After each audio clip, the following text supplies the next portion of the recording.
귀한 헌금 드린 성도님도 계시고 여러분의 마음이 더욱 주님께 가까이 나가기 위해서 제가 한번 기도드리겠습니다. 하나님의 은혜와 사랑을 감사합니다. 우리의 생명을 주장하시고 오늘도 이끌어주시는 하나님의 손길이 이 아침에도 계셔서 저희들이 새벽에도 만나고 또 이 낮 시간에도 또 만나서 주의 말씀을 사모합니다. 하나님, 정말 하나님을 기쁘시게 하고 싶습니다. 하나님, 우리 마음속에 그 마음을 주신 것을 감사합니다. 그래서 하나님이 소원하는 대로 살기를 원하오니 하나님, 우리에게 그 하나님의 정하신 소원의 뜻을 이루도록 힘도 주시고 지혜도 주시고 건강도 주시고 은혜를 베풀어 주옵소서. 주님 앞에 감사함으로 정성된 헌물을 드리며 하나님 앞에 나온 종들이 있습니다.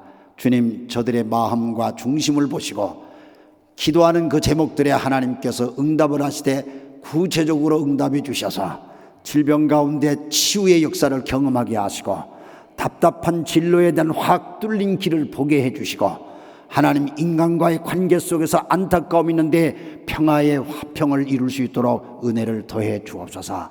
주님, 무엇을 어떻게 해야 될지 모를 때에 하나님 빛으로 때로는 가야 할 길에 대한 길을 보이시되 가서는 안 될 길은 막아주셔서 하나님 기뻐하시게 살도록 축복해 주옵소서. 주님, 감사합니다. 우리가 많은 계획을 세울지라도 우리의 걸음을 인도하시는 분은 하나님이신 줄 믿사오니 드리는 손길 모든 심령들 하나님께서 굽어보시고 축복하셔서 하나님의 뜻을 다 이루도록 은총 베풀어 주옵소서. 오늘도 주의 말씀을 같이 상고하며 은혜 받기 원합니다. 하나님의 소리를 듣게 해주시고 우리 모두가 결심하고 은혜 받는 축복의 시간 되게 해 주옵소서. 감사하며 예수님의 이름으로 축복하며 기도드립니다. 아멘. 오늘도 하나님의 은혜를 같이 나눌 때 감사를 드립니다. 사도행전 13장을 목사님께서 1절부터 읽어주셨습니다. 이 사도행전은 교회의 역사라는 말씀을 이미 드렸습니다. 그런데 이 사도행전은 특별히 28장까지 기록 가운데 12장까지는 예루살렘 교회를 중심으로 한 유대 사회의 복음 선교의 역사라면 13장서부터는 이방 세계를 향한 하나님의 선교가 어떻게 움직여지는가, 하나님의 뜻이 어떻게 이루어져 가는가, 주님의 교회를 통해서 그런 내용들이 기록되어져 있습니다. 제가 일본에서 오지 않았습니까? 그래서 저는 일본에서 1987년부터 일본 선교를 하고 됐고 1988년부터는 일본으로 완전히 건너가서 오늘날까지 쭉 선교를 해오는데요. 하나님께서 많이 은혜를 주셔서 일본 사람들을 이렇게 전도할 수 있게 됐습니다. 일본 사람들 전도하는 게 그렇게 쉽지는 않았습니다. 그러나 하나님께서 은혜 주시는 대로 많은 사람들과 이렇게 전도를 하는데, 일본 사람을 전도하려니까 일본을 또 알아야 되고 하니까 일본도 물론 일본 말을 공부하는 건 당연한 것이고 일본 역사를 배우고 또 일본 문화도 좀 배워서 그들이 듣기 쉽게끔 하나님의 말씀을 증거해야 되니까 그렇게 노력을 해왔습니다. 근데 일본 사람들이 예수를 안 믿는 사람들도 일본 기독교의 대표적인 인물이라 그러면은 여러분도 들어보신 적이 있지만 우리 한국말로는 내총감삼이라고 그러는데 일본말로 우치무라 간조라고 하는 그런 분이 계십니다. 이분은 굉장히 미국을 유학하기 전에 벌써 영어를 통달해 가지고 그분이 쓴 글들은 영어로 쓴 글들이 대부분이에요. 일본 사람인데, 근데 일본에 유학을 갔다가 미국에서 크게 배울 것이 많은 것 같지 않다고 해서 유학하는 도중에 일본으로 돌아오는 사람입니다. 그래서 돌아와서 나중에 동경고보에 교사를 하다가 동경제국대학에 교수를 하고 이렇게 했는데, 일본이 제국주의를 할 때에 유일하게 이 우치무라 간조라는 사람이 천황한테 머리를 숙이지 않았던 사람으로 유명합니다. 그는 창조주 하나님을 믿기 때문에 천황한테 내가 머리를 숙여서 경배할 이유가 없다, 이래 돼서 많은 우익들과 많은 사람들한테 암살의 위협을 받으면서 평생을 살았다고도 얘기합니다. 그래서 많은 학자들이 얘기하기를 우찌무라 간조는 일본의 양심이다 이런 말로도 표현을 했습니다. 그런데 우찌무라 간조가 쓴 책들이 여러 권 있는데 그게 상당히 오래됐습니다. 1900년 1900년이니까 지금부터 상당히 오래됐죠. 지금 그러니까 거의 한 80년 이상 된 그런 앞 시대에 100년 이상 전이죠. 120년 이상 전인데 이 우찌무라 간조가 Japan and the Japanese라고 하는 영어로 된 책을 하나 썼는데 그 책의 내용은 대표적인 일본 사람이 어떤 사람이냐 이렇게 하면서 일본이 자랑하고 있는 대표적인 일본의 인물 5인물을 소개하는 글입니다. 그 글 속에.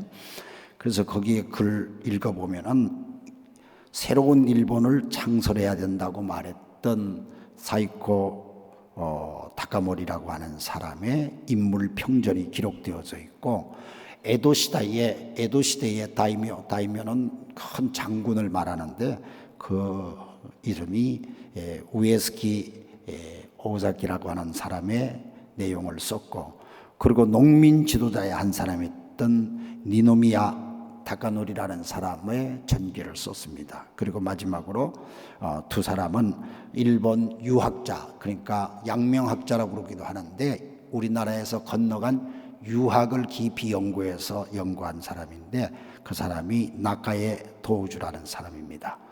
그리고 일본 불교가 백제시대 때 일본 불교가 일본으로 건너갔는데 그 백제의 불교를 일본 자체적인 불교로 발전시켰다고 하는 소위 가마쿠라 불교 시대의 승려였던 니치렌 일련이라는 사람의 일대기를 기록해 놓았습니다.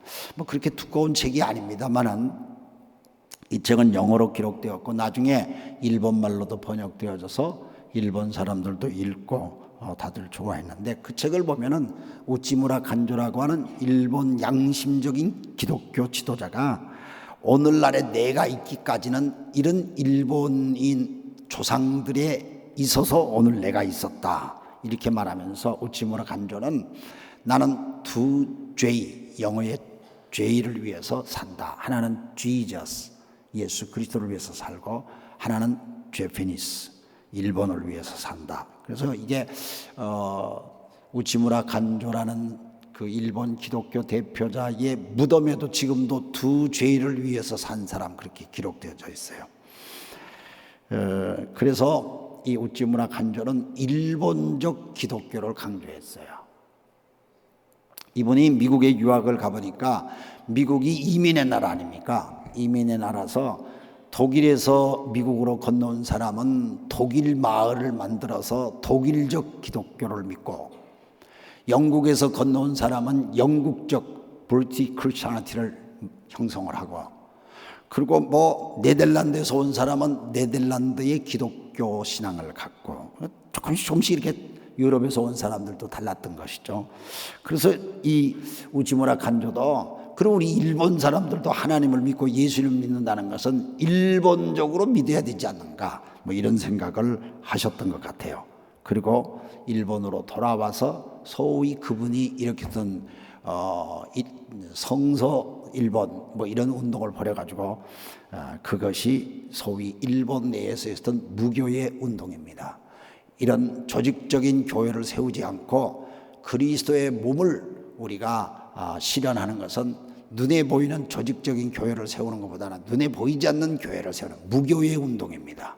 이 운동을 일으킨 것이 우찌무라 간조에 의한 일본 교회의 역사에 큰 뿌리에 상당한 영향을 주었다고 공부하면서 그런 걸 느꼈습니다. 교회마다 특징들이 있는 것 같아요. 한국 교회는 열심히 기도하는 교회로 바깥 세상에 나가면 유명해요. 여러분 한국 교회에서 주여 주여 주여 이 주여 삼창 하잖아요. 저도 사실 어릴 때는 주여 삼창이라는 게 없었어요. 근데 언젠가 주여 삼창이라는 게 들어와서 교회들마다 기도할 때 주여 부르짖고 이렇게 하더라고요. 그런데 영국에 가니까 영국 목사님들이 뜨겁게 기도하는 목사님이 우리 한국 스타일로 기도합시다 그러더니 주여 주여 하더라고요. 누가 가르쳤는지 하여튼 영국에도 그렇게 주여 하시는 분들이 있더라고요.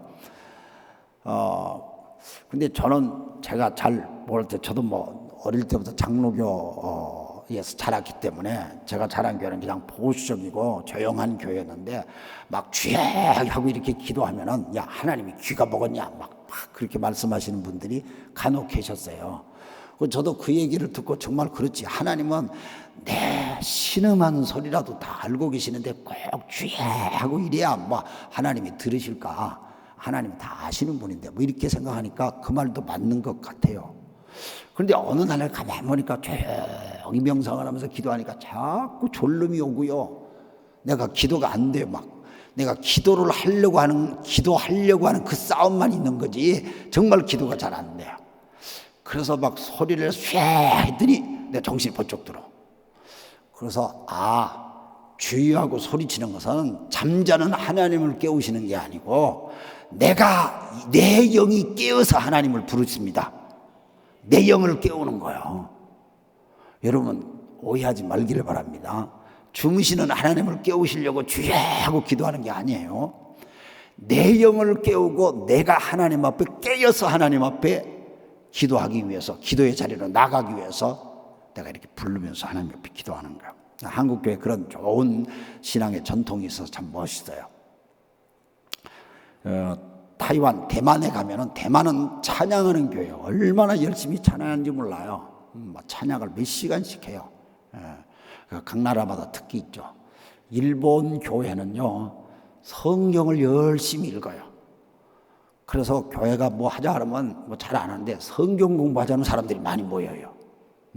그래서 성경을 모든 사람들이 열심히 해요. 그 특징들이 다 있는 것 같아요. 그게 다 좋은 거죠. 그것이 나쁜 것이 아니라 다 좋은 거예요. 그런데 성경이 말하는 교회의 모습이 뭐냐? 뭐 우리 일본적인 기독교, 한국적인 기독교, 뭐 타이완적인 기독교 그것도 참 좋을지 모르겠지만은 성경이 말하는 교회의 모습이 뭐냐? 그걸 우리가 늘 살피는 것은 매우 중요하다고 생각이 됩니다. 왜냐하면 성경은 교회를 뭐라면 예수님께서 교회를 당신의 몸을 피로 값주시고 산 것이 주의 교회라고 그렇게 설명을 해요. 그러니까 예수님께서 가장 귀한 것이 당신의 몸을 피 흘려서 산 것이 나의 교회라고 말씀하니까 교회는 그리스도의 몸이라고 하고 교회는 그리스도를 나타내는 그런 것이죠. 그래서 교회가 아주 중요하게 우리가 기억해야 되는 굉장히 중요해요. 그런데 그 아까 얘기했던 우찌무라 간조라는 사람이 가장 영향을 받았던 것이 로마서를 공부하다가 바울 사도가 전하는 그 로마서를 통해서 예수님을 만난 사람이에요. 그러니까 바울을 굉장히 그 우찌무라 간조라는 사람이 존경하는데 사실 바울 사도는 우리가 다 알겠습니다만은 베냐민 지파의 사람으로서 율법에 열심이었던 사람이고 굉장히 프라이드가 센 사람이죠. 근데 그가 예수님을 만나고 난 다음에 그리스도의 몸된 교회를 세우기 위하여 자기의 모든 지식과 배운 것들 그런 것을 분토와 같이 여겼다. 그렇게 성경을 얘기하면서 주님의 교회를 무엇보다도 중요하게 여겼던 바울 사도를 우리는 생각할 수 있습니다. 왜냐하면 바울 사도는 고린도서 5장 17절 말씀에도 누구든지 그리스도 안에 있으면 새로운 피조물이고 이전 것은 다 지나가고 봐라 전부가 우리가 새 것이 되는 것이다. 이것이 그리스도의 몸된 교회의 모습이다.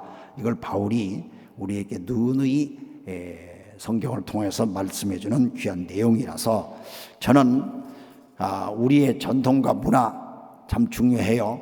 그래서 그 전통과 문화를 우리 모두가 영향을 받고 있는 건 사실인데 그러나 우리의 교회가 그런 영향들 속에서 정말 지키고 나가야 될 중요한 게 뭐냐? 바른 교회가 뭐냐? 본받을 교회가 뭐냐? 그래서 오늘은 우리가 본받아야 될 교회의 모습을 함께 찾고자 이 말씀을 좀 사도행전 13장을 살펴봅니다. 아까도 말씀드렸지만 사도행전 13장은 사도행전 1, 2장서부터 시작되는 예루살렘 교회 중심의 역사적 사건과 그리고 사도행전 13장을 통해서 시작되는 안디옥 교회를 통해서 이루어지는 하나님 놀라운 역사, 전개 이런 것들을 볼 때에 교회에 대한 새로운 시각을 우리에게 열어주는 귀한 말씀이라고 생각해요. 본받을 교회 뭐 이렇게 생각하면 우리는 어떤 교회일까 많은 것을 생각합니다. 특별히 우리는 미국 선교사로부터 아니면 유럽의 선교사로부터 복음을 받았기 때문에 그들이 믿고 또 그들이 준비해놓은 교회의 모습들을 보고 교회라는 건 이런 거구나 하고 그런 것들을 우리가 배우기도 하죠. 그래서 우리가 여러 가지 의미에서 그런 것들을 흉내내기도 하고 따라하기도 합니다만은 그러나 성경이 무엇을 바른 교회라고 하고 우리가 본받을 교회인지 우리가 가르쳐주는 말씀을 귀하게 좀 살펴보았으면 좋겠습니다. 저는 사도행전을 사실을 쭉 말씀을 강론을 하면서 이 13장 부분에서 다시 한번 여러분들과 함께 교제를 하기 위해서 이 말씀을 하는데 이 13장 이전의 말씀을 보면 예루살렘 교회가 많은 어려움을 겪어요. 그 어려움을 겪는 게 뭐냐면은 여러 가지 어려움이 있죠. 예루살렘 교회가 시작이 됐는데 교회 속에 막 성령이 강하게 역사서 믿는 사람의 수가 뭐 하루에 막 5,000명씩 밀려오기도 하고 막 대부흥의 역사가 막 일어나서 영혼구원의 역사가 막 일어나서 놀랍지 않습니까? 근데 그 속에 또 영적으로 악한 마귀가 막 틈을 타는데 사도행전 5장에 보면 아나니아 삽비라 이런 사람들이 하나님의 은혜를 받았을 때 막 헌신 결단해서 나는 이렇게 내 모든 것을 바치겠습니다 약속을 했는데 잠시 지나서 또 그걸 지키지 않냐고 거짓말을 하고 그렇게 되죠. 그래서 그렇게 되니까 하나님께서 그들의 생명을 거둬가는 아주 무서운 사건들이 벌어질 뿐만 아니라 그러고 난 다음에 6장에 보니까요 스데반이라는 사람이 순교를 당하지 않습니까? 그렇게 부흥이 일어나고 그렇게 놀라운 역사가 일어나면은 그저 좋은 일만 막 생겨야 되는데 어려운 일도 막 생기는 걸 볼 수가 있어요. 이제 그런 우리가 보면서 이런 그 믿음의 핍박들이 막 일어나니까 예루살렘 교회가 어떤 사람들은 그래도 예루살렘을 끝까지 지켜야 된다 막 이런 것들을 하는 사람이 있고 또 어떤 사람들은 우리는 살기 위해서 떠나야 되겠다 하고 예루살렘에서 떠나가지고요 여러 지역으로 이렇게 흩어져요. 흩어지면서 사람들이 딴 지역에 가서 예수님을 믿고 그곳에서 또 교회를 세우는 일들을 하는데 그 중에 하나가 이 안디옥 교회였다고 볼 수 있습니다. 스데반으로 순교로 말미암아 핍박이 아주 격심해지니까 사람들이 이곳저곳으로 흩어져서 사실 이 안디옥 교회라고 하는 지역은 지금 우리가 생각하는 안디옥은 아마 터키 지방의 한 남부의 한 도시였다고 그렇게 얘기합니다. 그래서 터키 남부 지역에 있는 지금 하타이라고 하는 그런 동네가 있는데 그 동네가 옛날에 안디옥의 동네였다고 하고 그 안디옥 동네에 그 당시에는 굉장히 큰 도시였다고 얘기를 하고 있습니다. 로마가 지배하던 시대니까 제일 큰 도시는 로마였고요. 두 번째 큰 도시는 북아프리카의 알렉산드리아라는 도시가 있었고요. 세 번째 도시가 바로 이 안디옥 도시였지 않았는가 학자들이 그렇게 얘기합니다. 그래서 이 안디옥 교회가 처음 시작되었던 것은 예루살렘에서 피난 왔던 핍박을 받아서 피난왔던 크리스찬들이 소위 초창기에는 유대인 크리스찬들이죠. 이들이 와서 그곳에서 헬라어를 하는 유대인들을 전도하게 되고 그래서 적극적으로 전도하다 보니까 그곳에서 많은 예수 믿는 사람들이 일어났죠. 우리가 이 안디옥 교회 모습을 보지만은 그곳에는 여러 배경을 가진 사람들이 함께 모여 있는 것을 볼 수가 있습니다. 저는 이 사도행전 13장 1절과 말씀을 통해서 볼 때에 안디옥 교회의 첫 번째 우리에게 가르치는 본받을 교회의 특징은 배경이 다 틀린데도 불구하고 성령의 하나됨을 지키는 교회였어요. 이게 아주 참 중요한 것으로 느껴져요. 여러분 1절에 보니까요 안디옥 교회에 선지자들과 교사들이 있었어요. 그러니까 교회에 지도자들의 그룹이 있었는데 바나바라고 그리고 니게를 하는 시몬, 구레네 사람 루기오, 분봉왕 헤롯의 젖동생 마나엘, 그리고 사울, 굉장히 다양한 사람이 나왔어요. 여기에 이름들을 보면은 우리가 알만한 사람들도 있고 잘 모르는 분들도 있으리라고 생각해요. 그래서 여기 보니까 바나바는 여러분이 잘 아시죠? 바나바는 예루살렘 교회의 지도자였어요.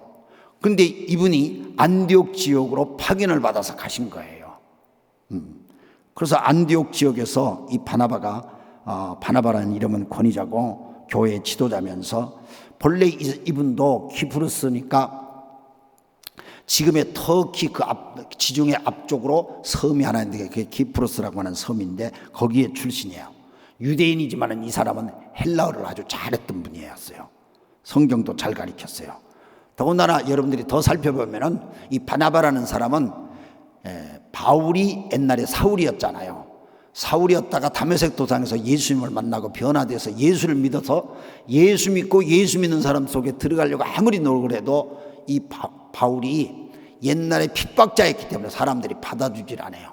그래서 그가 고향으로 가서 조용히 묻혀 있는데 하나님께서 이 사람을 쓰실 것 같다 해서 바나바가 바울의 고향 다소까지 찾아가서 바울을 안디옥으로 데리고 와요.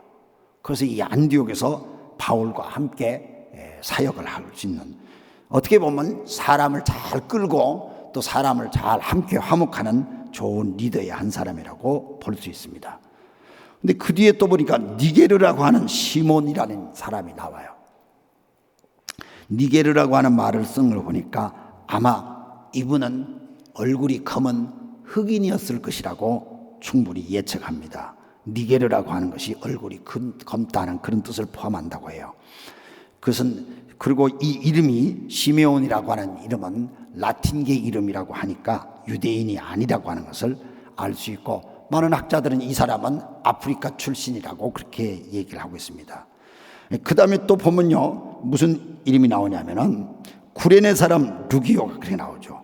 이 구레네도 얼굴이 검은 아프리카예요. 이 사람은 물론 아프리카도 아주 검은 얼굴이 있고 조금 검더라도 좀 밝은 얼굴이 있는데, 아프리카의 북쪽인 리비아라는 데가 있지 않습니까? 그 리비아의 토리프리 출신이 바로 이 구레네 사람 루기오라고 그렇게 얘기합니다. 그리고 그 다음에 보니까 분봉왕 헤로당과 더불어서 젖동생이었다고 하는 사람이 나오죠. 마나엔이라는 사람이 나옵니다. 그러니까 이 사람은 그 헤로당의 젖동생이니까 같은 유모 밑에서 자랐다는 얘기 아니에요. 젖을 같이 먹었다는 얘기입니다. 그러니까 왕과 헤로드 왕과 굉장히 가까운 사람이라는 얘기죠. 지위가 높은 사람이라는 얘기죠. 그런 사람이 교회 안에 지도자가 있었다. 그래서 굉장히 교회 안에는 정치적으로 그런 가문의 사람도 교회에 있었던 것을 우리가 볼 수가 있고, 또 거기에는 사울이 거기에 있었어요. 사울은 교회를 핍박했던 이력의 사람이죠. 이 5사람의 인물을 보니까 전부 다 틀려요. 전부 다 틀려요. 근데 이 전부 다 틀린 사람이 성령의 소리를 같이 들어요. 그리고 성령의 소리에 같이 순종해요.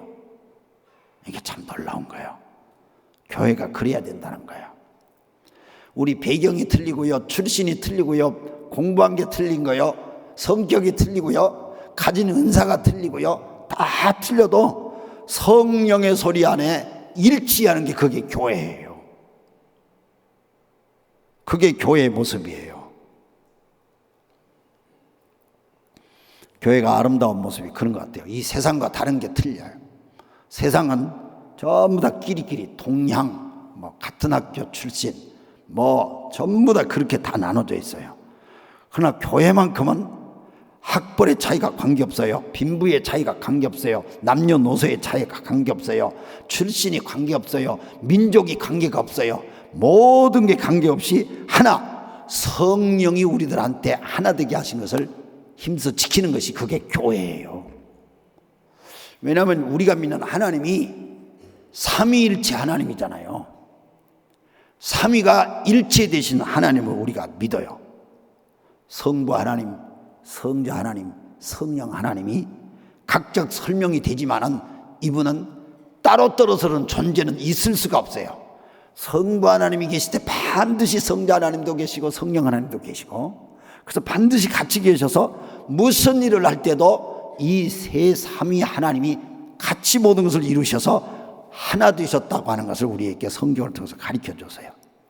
그래서 우리가 하나님을 닮아가는 사람들은 우리가 같이 하나 되는 것이라고 하는 사실은 성경은 더더욱이 우리에게 강조하고 가르쳐줘요.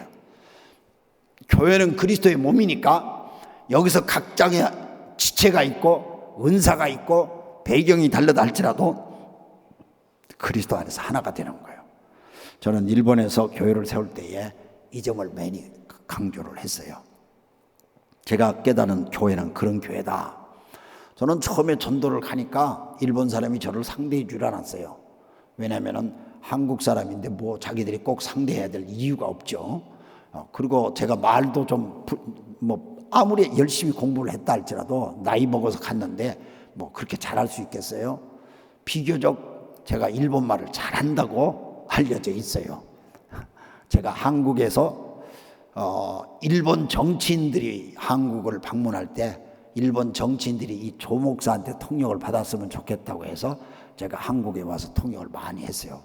김영삼 대통령 때, 김대중 대통령 때 전부 다 일본 정치인들이 왔을 때 제가 통역을 많이 했어요. 그럴 정도로 하는데도 불구하고 전도하려고 그러면 일본 사람들이 상대를 안 하려고 그래.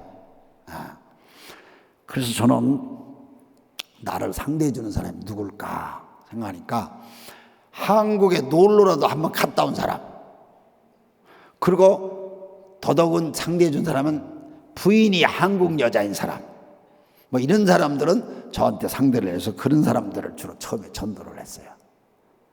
그러니까 우리나라에도 이 다문화 가정이 있죠. 다문화 가정이 있듯이 제가 처음 일본 갔을 때에 한국 사람하고 결혼한 일본 사람들은 되게 다문화 가정 취급을 받았어요.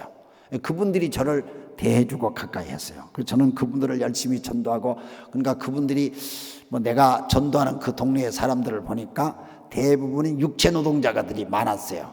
부인들은 한국에서 오신 부인들이 참 많았고요.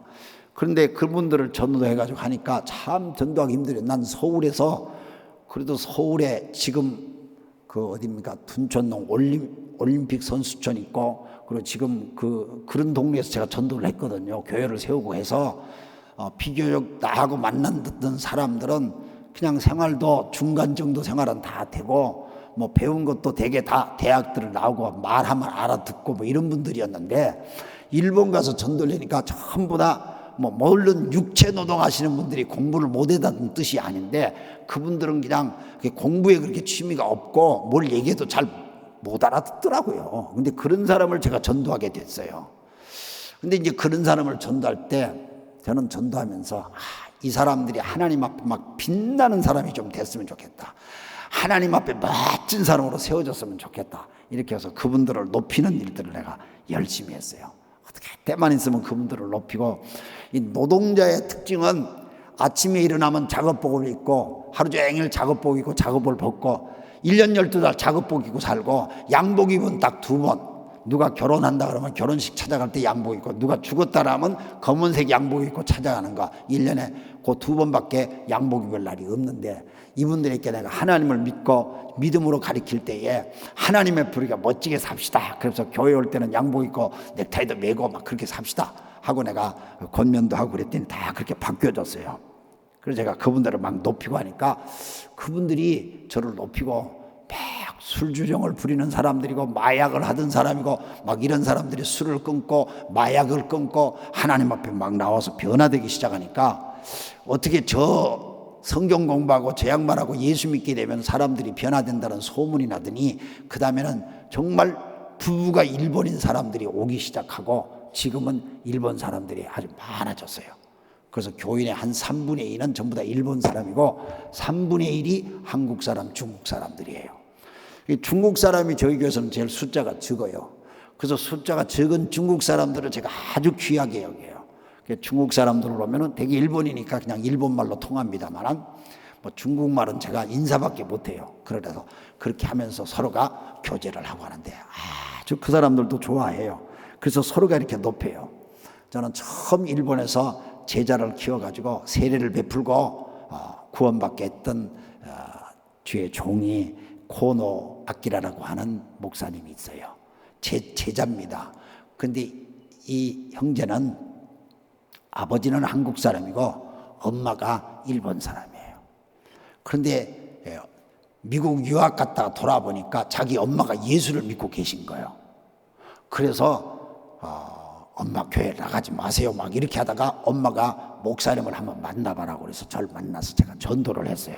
그래서 그 형제가 예수 믿고 신학교를 간다고 그래서 목사님이 돼가지고 제가 한 8년간 태국에 선교사로 가겠다고 그래서 선교사를 보내가지고 태국 가서는 한국 선교사님하고 협력해가지고 태국에서 선교를 하니까 태국 신문에 나왔어. 왜냐하면 한국 사람과 일본 사람이 상극인데 일본 선교사가 한국 선교사하고 협력해가지고 아름답게 일한다고 해서 태국 신문에도 나고 참 아름다운 일이 있었던 거예요.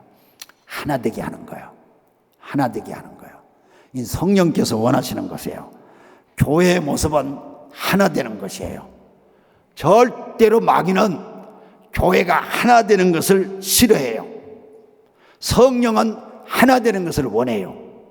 그래서 우리는 어떤 배경이 다르고 출신이 다르고 뭐 하는 게 틀리다 생각이 좀 틀리다 할지라도 성령께서 우리들 속에 하나 되게 하는 것을 힘써 지켜야 그게 교회 모습이에요. 그래서 그러려니까 오늘 안디옥 교회가 이렇게 배경이 틀린 지도자들이 다 만났지만은 너무너무 일치했잖아요. 근데 그들이 일치하기 위해서 보니까 2절 말씀에 뭐라고 나와 있는가 하니 이렇게 나와 있어요. 2절 말씀에 주를 섬겨 금식할 때에 성령이 이르시되 내가 불러 시키는 일을 위하여 바나바와 사울을 따로 세우라. 자, 여기 보니까 주를 섬겨 금식할 때에 성령의 소리를 들어요. 이 교회는 성령의 소리를 듣기 위해서 금식하는 교회였다. 교회의 리더들이 성령의 소리를 듣기 위해서 금식하는 거예요. 하나님의 소리를 듣기 위해서 금식하는 거예요. 금식한다는 것은 하나님 앞에 막 집중하는 거죠. 집중하는 거죠. 우리가 사실 이 안디옥 교회는 그렇게 역사가 깊은 교회가 아니에요. 안디옥 교회는 쉽게 말하면 예루살렘에서 도망온 사람들이 핍박을 피해가서 도망온 사람들이 세운 교회니까 역사가 깊이가 없어요. 전통이 없어요. 뭐 그 교회가 뭐 뿌리 내려서 뭐 어떻게 오랫동안 교회를 다녔던 사람도 별로 없어요. 그런데 그들 속에 오직 중요한 것은 성령의 음성을 들으려고 하는 열정이 있었던 거예요. 그래서 교회는 주의 음성을 들어야 돼요. 주의 음성을 들을 때에 그게 교회예요. 주의 음성을 들을 때 주의 음성이 말씀이죠. 말씀이 있을 때에 그 교회는 살아있는 거예요. 우리가 하나님을 예배하는 자는 하나님의 영이시기 때문에 신령과 진정으로 예배하라고 요한복음 4장 24절이 가리키는데 그게 뭐냐면 하나님의 음성이 들려질 때 우리가 신령하게 그분 앞에 집중이 되는 거예요. 안디옥 교회가 인간적으로 볼 때는 분리적인 요소가 많아요. 왜냐하면 서로 틀리는 게 많잖아요. 지방 출신이 틀리고요, 민족이 틀리고요, 국가가 틀리고요. 틀리는 걸 찾자면 너무너무 많아. 틀리는 걸 찾자면 한두 가지가 아니에요. 그런데 그들이 하나님 앞에 같이 금식을 해요. 금식은 다 내려놓는 거예요. 금식은 자기 주장을 포기하는 거예요. 금식은 하나님 앞에 모든 걸 내려놓고 하나님께만 집중하는 것을 금식하는 거예요. 이게 저는 성령의 음성을 듣는 귀한 비결인 것 같아요. 우리가 하나님 앞에 집중하는 것이 여러 가지가 있다가 예배를 드릴 때 하나님께 집중이 되죠. 기도할 때도 하나님께 집중되고 금식할 때도 하나님께 집중하고 그렇게 하는데 오늘 성경에 보니까 그들이 금식하고 기도한다. 사람을 파송할 때도요 금식하고 기도해서 파송한다 3절에 그렇게 나와 있어요. 이런 것들 보니까 그들은 철저하게 하나님께 집중했던 그런 모습을 보입니다. 근데 마귀는 우리가 성령으로 일치되는 것을 원치 않으니까 집중하기를 원치 않아요. 자꾸 산만하기를 원해요. 마귀가 우리가 산만해. 예배당에 와서 몸은 앉아있는데도 불구하고 내 의식이 산만하게끔 마귀가 자꾸 이렇게 영향을 줘요. 누가복음 21장 34절에 무엇이 우리를 산만하게 하느냐 가리키고 있어요. 한번 같이 읽어볼까요? 시작. 너희는 스스로 조심하라. 그렇지 않으면 방탕함과 술 취함과 생활의 염려로 마음이 둔하여지고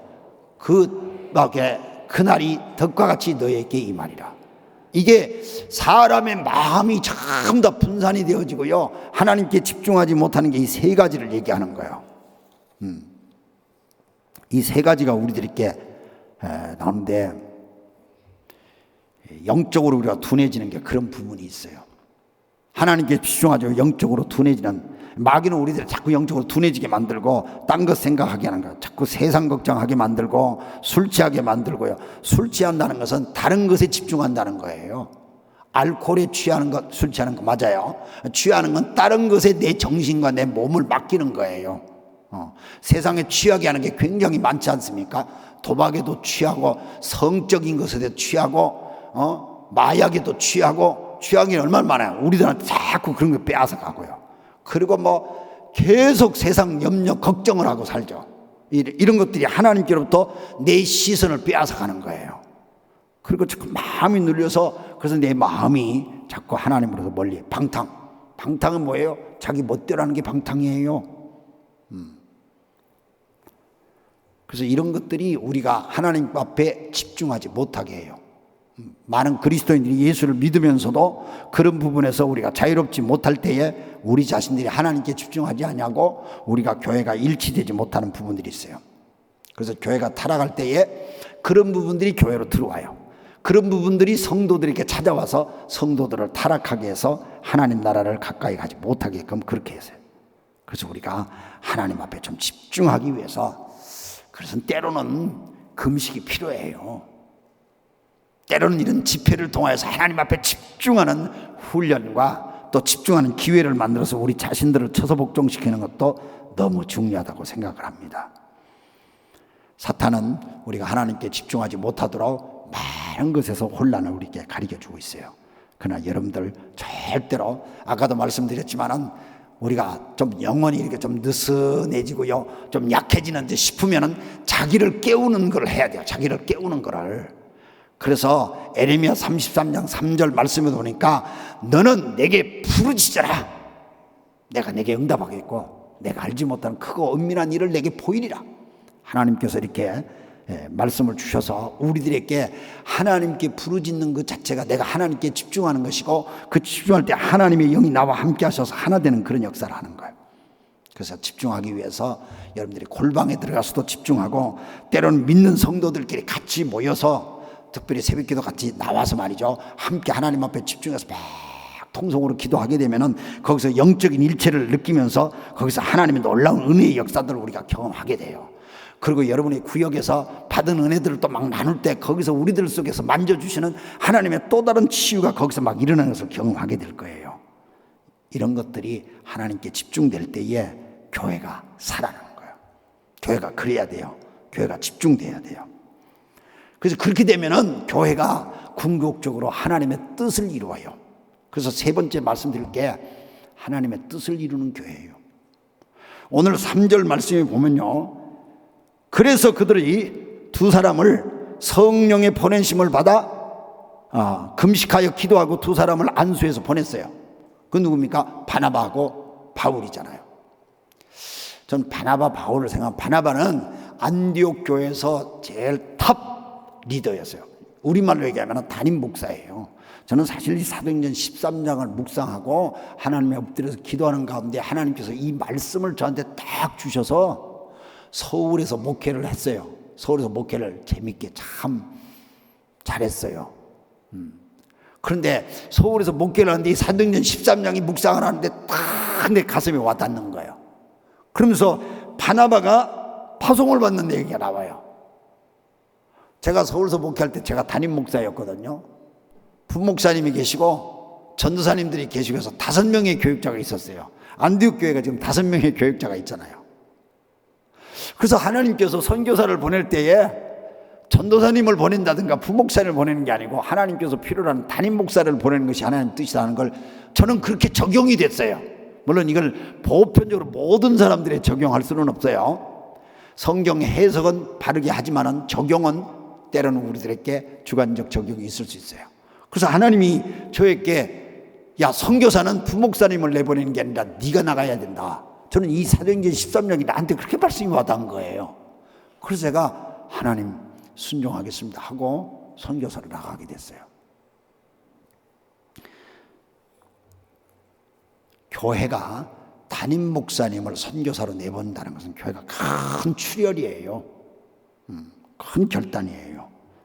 그리고 사울이라고 하는 바울사도 성경을 제일 잘 가르치고 얼마나 이 바울이 권세가 있는지 몰라요. 바나바가 바울이 처음에 전도를 하는데 이 키프루스라고 하는 섬으로 가요. 그브라고 하는 섬으로 가는데 그 섬은 바나바의 고향이에요. 바나바 고향 동네를 이제 전도하러 간 거야. 배 타고 건너가는 거예요. 터키 지방에서 지금 나가서 배를 타고 건너편 섬인데 그 키프루스라는 섬에 거기 가서 딱 보니까 그 지역의 총독이 바기오 사울이라는 서기오 바울이라는 사람이 총독인데 이 사람한테 막 가서 전도를 해요. 전도를 하니까 그 지역의 마술사가요. 옛날에는 정치인들 옆에 꼭 이렇게 마술사들이 붙어서 정치인들이 정치할 때 고민이 있으면 그걸 상담을 해주고 그걸 다 들어주고 마술을 통해서 정치하게끔 그렇게 권면을 했거든요. 그런데 바나바와 사울이 와가지고 열심히 예수의 복음을 전하니까 이 마술사가 더 이상 그 복음을 듣지 못하게끔 방해를 막 해요. 총독이 예수를 못 믿게끔 막 방해를 해요. 우리가 전도를 하다 보면 방해받는 일이 참 많아요. 얼마나 방해받는지 많아요. 제가 조금 전에 말씀드렸지 일본에 전도하는데 요즘은 방송 시대고 인터넷 시대라 내가 이름은 얘기 안 하겠어. 그런데 T라는 형제가 있어. 이 사람은 부인이 먼저 제가 전도를 해서 예수님을 믿었어요. 근데 이 사람이 나중에 예수님을 믿게 됐는데 처음에 예수 믿겠다 생각이 전혀 없었죠. 근데 이 사람이 자기가 무슨 사업을 하는데 자기하고 동업한 사람이 배신을 한 거야. 그러니까 배신을 하니까 이 배신자를 죽이겠다고 칼을 품고 그 배신한 동업자를 막 찾으러 가려고 하는데 그 부인이 이 칼을 품고 나가면 오늘 뭐 살인사건이 일어날 것 같다 이래서 부인이 저를 찾아서 목사님 우리 남편을 꼭 한번 좀 만나주면 좋겠어요. 근데 그날이 토요일이라 저는 토요일날 사람을 안 만나요. 하나님 앞에 묵상하는 시간이야. 주일날 성도들에게 말씀을 전하기 위해서. 안 됩니다. 토요일이라서 주일날 예배 다 끝나고 만납시다. 그러니까 지금 난리가 날 것 같아요. 막 그러고서는 이 하도 사정을 해가지고 그러면은 그때는 내가 일본 가서 그렇게 오래되지 않아가지고 뭐 상가에서 교회를 개척할 때였대요. 그러면 그 밑에 커피집으로 오라고 하십시오. 그래서 남편을 데리고 왔어. 막 처음 보는 양인데 얼굴이 시뻘겋고 덩치가 이렇게 커요. 저보다 이만큼이나 커요. 아 그런데 씩씩하면서 막 왜 그렇게 화가 나 있냐고 물으니까 이 양반이 자기 동업자가 자기를 배신한 얘기를 쫙 하는 거예요. 그냥 막 뭐 그날 잘못하면은 자기가 우리 한국 돈으로 몇 억을 그냥 손해보게 생겼어. 그러니까 막 지금까지 벌은 게 다 망하고 회사도 망하고 그렇게 되니까 칼을 품고 있는데 뭐 죽여버리겠다는 거예요. 그냥 막. 그래서 내가 그 얘기를 듣고 가만히 이상하게 저는 그 사람 처음 봤는데요. 물론 부인은 전도해서 예수님을 믿어요. 근데 그 사람한테 예수 믿읍시다. 하나님께서 당신을 하나님 믿게 하시려고 부르시는 것 같습니다. 제가 그 얘기를 했더니요. 이 사람이 처음 보는 양반인데 뭔 소리 하는 거예요? 그러면서 나한테 그냥 쓸데없는 소리 하지 말라고 탁 하더니 내가 그걸 굴하지 않냐고 오늘 제 얘기를 들으셔야 당신이 삽니다. 하나님이 당신을 부르셔요. 당신이 오늘 순종하시면 하나님 사람이 됩니다. 어떻게 하면 좋아요? 저한테 묻더라고요. 제가 기도해 드릴 테니까 제 기도를 받으시겠습니까? 기도해 달래요. 뭐 커피집이니까 사람이 많죠. 주변에 사람들이 많은데 내가 그 사람을 붙들고 기도를 해드렸어요. 기도가 끝나고 아멘 하고 나니까 그렇게 푸르락했던 얼굴이 시커먼 얼굴이 하얗게 바뀌면서 평안을 찾고 집에 돌아가고 그 다음날 주일날 교회를 나오기 시작했어요. 자기도 교회를 다니겠다는 거야. 그래서 이제 성경 공부를 하는데 근데 이 사람이 예수를 믿으려고 돌아오려고 하니까 마귀가 얼마나 그 사람 속에 들어가서 역사를 하는지 성경을 펼쳐 성경 얘기만 하면 잠깐만요 목사님 내가 담배 한 대 피고 합시다. 어떻게 해요 뭐 그러면 내가 불은 내가 붙여드릴게. 불 붙여드렸어.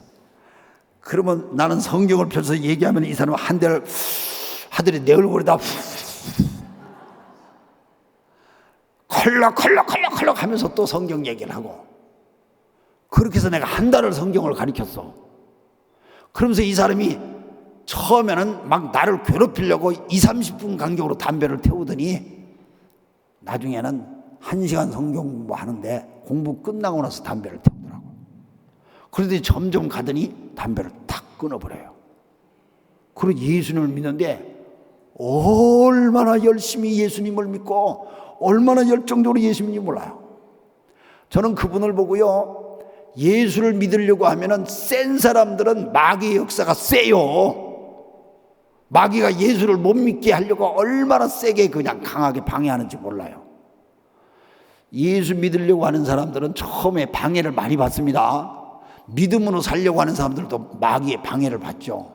근데 지금 얘기하는 T라고 하는 그분이 얼마만큼 하나님의 은혜 속에 흔들 얘기다. 한국에서 그렇다. 일본의 경제가 잃어버린 30년이 지나갔다고.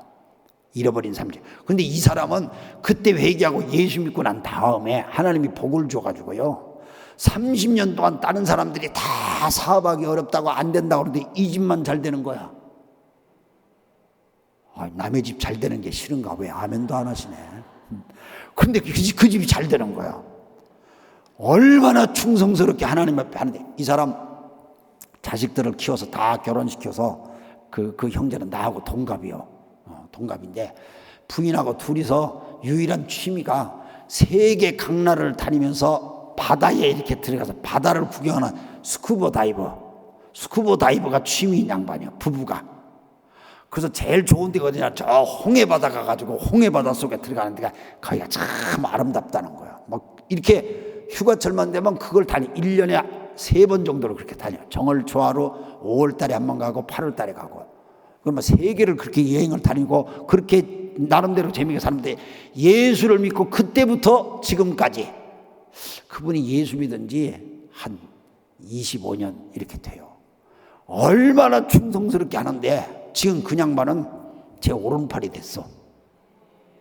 제가 일본에서요 은퇴를 냈는데도, 목사님 은퇴도 하나님 앞에 갈 때까지 일하는 거 아닙니까? 그 사람이 나한테 가르쳐.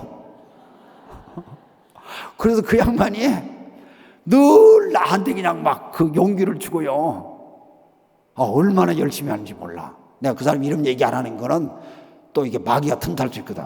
교만할 수 있으니까. 근데 이름은 얘기 안 해. 하여튼 그런 사람이 있어. 이렇게 예수 믿으려면 정말 마귀가 그냥 방해들을 많이 하거든요. 근데 그 방해하는 걸 딱 뛰어넘으면 하나님께서 귀한 일꾼으로 써요. 그래서 지금 그 양반 내외가 얼마만큼 충성스럽게 하나님 앞에 헌신을 했어. 그런데 내가 일본에서 조그만 국제학교를 하나 세웠거든요. 내가 2019년에 여기 와가지고 집회하고 목사님이 사모님하고 그냥 우리 학교를 하나 세웠는데 학교를 좀 보세요 그러면서 얼만큼 목에 힘을 주면서 나한테 자랑을 하는지 몰라. 가서 보니까 또 아들 목사가 너무너무 잘해가지고 말이죠. 어떻게 이 집은 그냥 아들까지 다 잘 돼 이렇게 그냥 막 샘나 죽겠더라고 그냥. 그래서 하나님 앞에 나도 막 기도하고 그랬더니 나도 일본에서 이만큼 크게는 못하지만 조그맣게 학교를 하나 세웠어요. 근데 그 학교를 세울 때에 지금 오른팔 같은 그런 사람들이, 야 우리가 하나님 앞에 가면 다 들고 갈 거냐? 다 놓고 갈 건데 미리 좀 놓고 미리 좀 내놓자. 그러니까 어떻게 하면 좋아요? 미리 내놓자 하는데 뭐 어떻게 할 게 없냐? 내놓으면 돼. 내가 그럴 때 내놓읍디다. 그래서 학교를 짓는데 이렇게 이 역사가 벌어진 거예요. 그러니까 마귀가 막 틈탈 때에 하나님이 크게 쓸 일꾼들 그렇게 마귀 역사해요. 그때 포기하지 마세요. 오늘 본문에 보니까요, 키프로스라는 곳에 가서 전도할 때에 그냥 마귀가 막 역사하는 그 상황을 바나바와 사울이 피하질 않아요. 9절 말씀 보니까 바울이 나서가지고 성령이 충만해가지고 그 마술사를 딱 꿰뚫어 보면서 선포를 하는 거예요. 너 속임수와 악행으로 가득 찬 저 악마의 자식아, 모든 정의의 원수야. 너는 주님의 바른 길을 굽게 하는 자야. 봐라, 이제 주님의 손이 너를 내리칠 것이다. 너는 잠시 눈이 멀어질 것이고 햇빛을 못 볼 것이다. 바울이 그 말을 선언을 해버리니까 그대로 돼버려 그냥. 그래서 우리가 어떨 때는 주님이 주시는 권세를 가지고 악한 마귀를 대적할 필요가 있어요. 대적할 필요가 있어요. 그래서 마귀를 대적해야 돼요. 그래서 바울 사도와 바나바가 세계 선교의 큰 빗장을 풀고 선교의 길을 쫙 여는 것이 사도행전 13장이에요. 그래서 사도행전 13장부터 복음이 땅끝으로 어떻게 선포되어 가는가, 하나님의 뜻이 어떻게 이루어져 가는가, 그걸 보여주는 거예요. 복음이 예루살렘만 머물러 있지 않고 땅끝으로 나가는 걸 보여주는 거예요. 이게 하나님의 뜻이에요. 하나님의 뜻이 막 이루어지는 거예요. 놀라운 것이죠. 아까도 말씀을 드렸듯이 안디옥 교회가 바나바 담임 목사고 성경을 제일 가리키고 권세 있었던 사울을 교회가 파송시키고 내보낸다는 것은 교회로서는 희생이에요. 헌신이에요. 섬기는 거예요. 근데 그것을 통해서 하나님 나라는 많은 간증들을 나타내 보이시고 하나님 역사를 이루어 가시는 거예요. 제가 이 말씀에 대한 거는 좀 더 내일 저녁에 마지막으로 그 말씀을 좀 드리기로 한데, 희생이 능력이라는 것, 희생이 능력이라는 것, 그 내일 저녁에 좀 설교 말씀 때 좀 드리려고 해요. 그래서 이렇게 방해하는 것들에 대해서 우리가 전혀 흔들 필요가 없어요. 영적 권위를 갖고 예수의 이름으로 그걸 다 물리쳐버리면은 하나님께서 그 방해하는 사건들을 통해 오히려 더 복음의 전진의 역사를 보여주시는 하나님의 나라를 확장시킬 줄로 믿습니다. 그래서 여러분들이 주변에서 마귀가 방해한다든가 그런 것들에 대해서 두려워하지 마세요. 두려워하지 마세요. 지금 제가 얘기했던 일본에서 제 오른팔처럼 같이 섬기는 주의 일꾼이 평신도예요. 그러나 주의 일꾼인데 이 일꾼들이 하나님 앞에 충성스럽게 하니까요, 사람이 완전히 뭐 옛날에는 깡패같이 살았던 사람인데, 칼을 품고 사람을 죽이려고 했던 사람인데 완전히 천사처럼 바꿔져 가지고 지금은 모든 사람 도와주려고 그러고 하나님 나라를 이루어가는데 놀라운 역사를 나타내는 거예요. 그래서 교회는 사람이 바뀌어져야 돼요. 교회는 사람이 변화될 때에 그리스도의 몸을 드러내는 거예요. 그런 사람들이 어느 교회든지 많이 나와서 하나님의 놀라운 역사를 이뤄나가는 것, 그것이 하나님의 마음을 시원하게 하는 거고 하나님의 뜻을 이루는 교회가 되는 거예요. 오늘 우리 지상의 교회들이 출신이 틀리고 성분이 틀리고 성격이 틀리고 은사가 틀리고 모든 것이 틀리다 할지라도 성령 안에서 우리는 하나 돼야 돼요.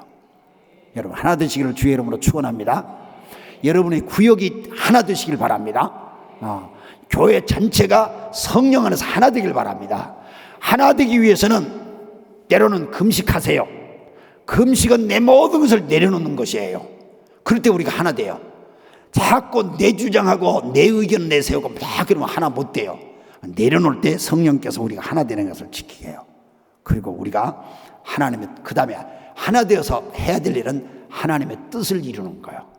겨자씨 교회를 통한 하나님의 뜻이 있다고 저는 믿어요. 하나님께서 겨자씨 교회를 이만큼 축복 주신 하나님 뜻이 있다고 생각해요.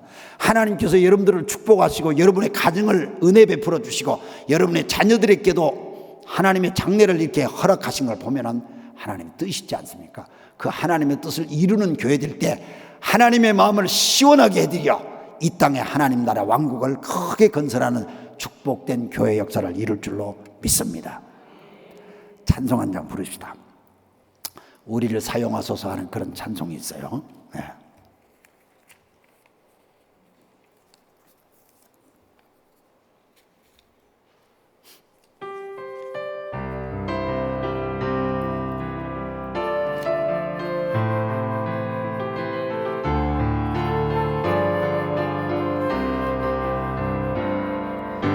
우리에겐 소원이 하나 있네. 다시 오실 그날까지 가슴에 새긴 주의 십자가 사랑, 나의 교회를 사랑케 하네. 주님 교회를 향한 우리 마음, 희생과 포기와 가난과 고난 하며 지금조차 우릴 막을 수 없네. 우리 교회 땅의 희망 예배를 교회되게 예배를 예배되게 우리 사용하소서 진정한 부흥의 날 오늘 임하도록 우리 사용하소서. 다시 한번 부르죠. 내겐 소원이 하나 있네 주님 다시 오실 그날까지 우리 가슴에 새긴 주의 십자가 사랑 내 교회를 사랑케 하네 주의 교회를 향한 우리 마음 희생과 포기와 가난과 고난 어느 든조차 우릴 막을 수 없네 우리 교회는 이 땅의 희망 교회를 교회되게 교회되게 예배를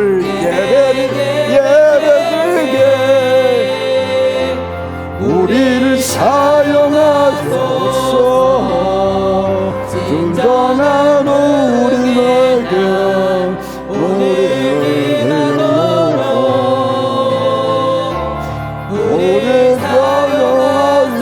사용하소서 교회를 교회되게 교회를 교회되게 예배를 예배되게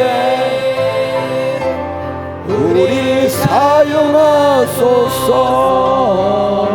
진정한 부흥의 날 오늘 임하도록 우리 사용하소서 다시 한번 교회를 교회되게 예배를 우리를 사용하소서 진정한 부흥의 날 오늘 임하도록 우리를 사용하소서 성령 안에 예배하리라 성령 안에 예배하리라 자유의 마음으로 사랑으로 사역하리라 교회는 생명이니 교회를 교회되게 예배를 예배되게 우리를 사용하소서 진정한 부흥의 날 오늘 임하도록 우리를 사용하소서 할렐루야. 주님께서 우리를 사용하실 줄 믿습니다.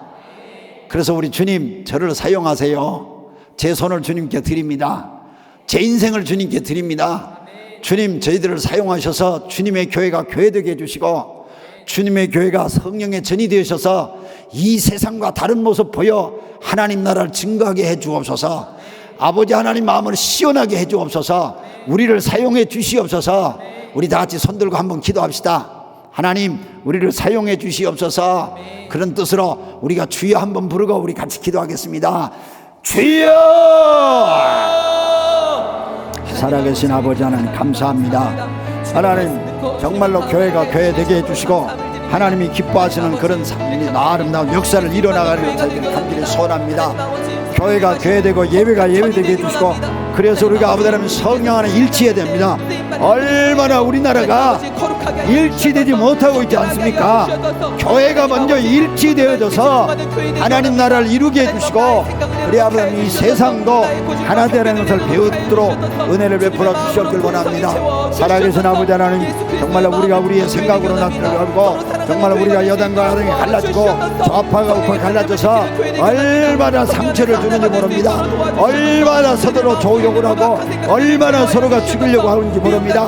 하나님 불쌍히 해주시옵시고, 하나님 성령으로 하나 되게 해주시고, 성령이 일치되게 해주시고, 우리를 주의 교회 안에서 성령으로 사용될 수 있도록 은혜를 베풀어 주시옵길 원합니다. 그래서 하나님이 원하시는 것을 알 수 있고, 하나님이 우리들을 사용하시는 시온 가난 하나님을 알 수 있도록 은혜를 베풀어 주시옵길 원합니다. 하나님 도와주세요. 교회가 교회되게 해주시옵소서. 성령으로 하나 되게 해주시고, 진리로 하나 되게 해주시고, 예배로 하나 되게 해주시고, 음식으로 하나 되게 해주시고, 하나님 역사해 주시옵길 원합니다. 악한 마귀들은 아버지는요, 우리가 하나님 앞에 나가지 못하게 합니다. 마귀들은 우리를 방해합니다. 마귀들은 우리 모든 것을 합니다. 그런 가운데 우리가 절대로 포기하지 말게 해주시고, 하나님 앞에 성령으로 하나 되게 해주시고, 하나님이 일치한 마음으로 갖게 해주시고, 하나님 앞에 성령으로 나타날 수 있도록 주의 은혜 모든 것을 도와주시옵길 바라고 기도합니다. 하나님 역사해 주세요. 하나님 붙들어 주세요. 하나님 이끌어 주세요. 하나님 함께 해주시옵길 원합니다. 성령으로 하나 되게 해주시옵소서. 단식하면서 하나 되게 해주시옵시고, 하나님이 가라 하면 가게 해주시고, 헌신하라 하면 헌신하게 해주시고, 하나님의 뜻을 일어날 수 있도록 은혜를 베풀어 주시옵길 원하고 기도합니다. 주여, 거룩하신 아버지 하나님 뜻을 이루게 해주시옵소서. 하나님의 거룩하시고 온전한 뜻을 이루게 해주시고, 아버지 하나님 불쌍히 해주시고, 아버지 하나님 은혜를 도와주시옵길 원합니다. 주여 도와주시옵길 원합니다. 주여 베풀어 주시옵길 원합니다. 주여 권능을 도와주시옵길 원합니다. 주의 승리의 역사를 베풀어 주시옵길 원합니다. 하나님의 나라가 확정되게 해주시옵시고, 아버지의 거룩한 은혜의 역사를 베풀어 주시옵길 원합니다. 주님의 은혜를 도와주시옵소서. 아버지 거룩하신 말씀으로 모든 역사를 베풀어 주시옵소서. 하나님 원하시고 하나님 거룩하신 뜻을 일어나갈 수 있게 부족한 없도록 주여 교회를 도와주시옵길 원합니다. 저자식 교회를 붙들어 주시옵길 원합니다. 목사님을 붙들어 주시고, 부목사님들을 붙들어 주시고, 장로님들을 붙들어 주시고, 온 식구들이 하나님 앞에 붙들어줘서 주여 방문에 들게 해주시옵시고, 질병들이 물러가게 해주시옵시고, 아버지 하나님 나라에 치유되는 하나님의 역사를 베풀어 주시고, 그래 아버지 하나님 성령의 역사하시고 하나 되게 하는 역사를 만들어서 저들 속에 놀라운 역사를 일어날 수 있도록 주여 기도하는 교회 되게 해주시옵기를 원합니다. 악령들이 물러가는 교회 되게 해주시고, 하나님 역사해 주시옵시고, 우리가 하나님 앞에 쓰임받는 성령의 사람들이 다 되게 해주시옵시고, 오늘도 우리를 도와주시옵기를 원합니다. 하나님께서 우리를 붙드시고 하나님 역사 주시사오니 성도들 한 사람 한 사람 다 이끌어주시고, 한 사람 한 사람 다 역사해 주시고, 한 사람 한 사람 다 주관해 주시옵기를 주여 원합니다. 주여 주관해 주시옵소서. 하나님의 신실한 은혜를 베풀어 주시고, 아버지 거룩하신 은혜를 베풀어 주옵소서. 하나님의 거룩하신 말씀의 역사를 베풀어 주시옵시고, 아버지 하나님 도와주시고, 주여 역사해 주시고, 우리를 붙들어 주셔서 하나님의 뜻의 역사하시면 다 이루어지게 해주시옵기를 원합니다. 교회가 가득 차게 해주시고, 구원받는 영혼들이 넘치게 해주시고, 예배당을 주의 비전을 갖고 되었습니다. 하나님 나라의 거룩한 은혜의 역사를 베풀어주시고, 주님 역사를 도와주셨기를 오 할렐루야 감사합니다. 주님 축복하시고 은혜를 베풀으시고 하나님 영광 도와여 주시옵소서. 믿고 감사합니다.